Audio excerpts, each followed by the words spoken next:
নাই।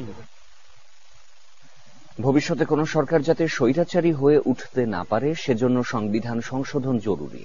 রাজধানীতে এক আলোচনায় এমন মত দিয়েছেন বিশেষজ্ঞরা। একচ্ছত্র আধিপত্য ঠেকাতে প্রধানমন্ত্রীর ক্ষমতায় ভারসাম্য আনারও তাগিদ দেন নাগরিক সমাজের প্রতিনিধিরা।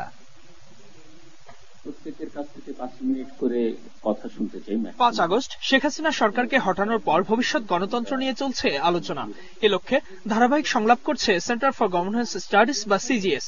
অংশ নেন শিক্ষক, সংবিধান বিশেষজ্ঞ ও বৈষম্য বিরোধী ছাত্র আন্দোলনের সমন্বয়করা। আলোচকরা মন্তব্য করেন, সংবিধান পরিবর্তন করে প্রধানমন্ত্রী নিজেকে ক্ষমতাবান করে স্বৈরাচারে পরিণত করেছেন। পরিবর্তন না আনলে আগামীতে যে ক্ষমতায় আসবে সেও একই আচরণ করবে।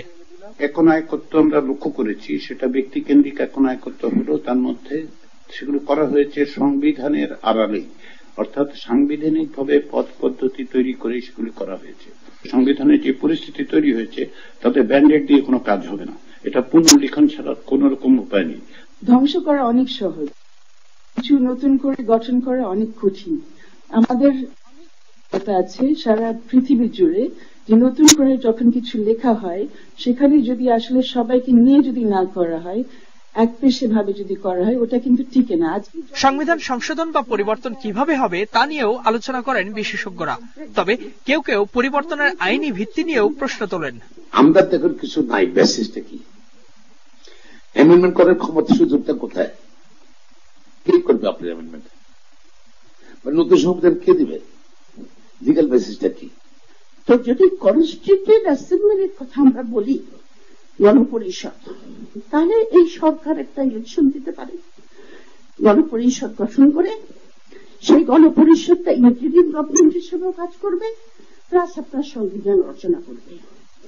এ সময় স্থানীয় সরকার উপদেষ্টা হাসান আরিফ বলেন, গণঅভ্যুত্থানে নেতৃত্ব দেয়া ছাত্র জনতাই নেবে সংবিধান পরিবর্তনের সিদ্ধান্ত। এই সরকার হচ্ছে ট্রাস্টি, বেনিফিশিয়ারি হচ্ছে জনগণ, আর সেটলার অব দি ট্রাস্ট হচ্ছে এই ছাত্র জনতার যে গণ অভ্যুত্থান।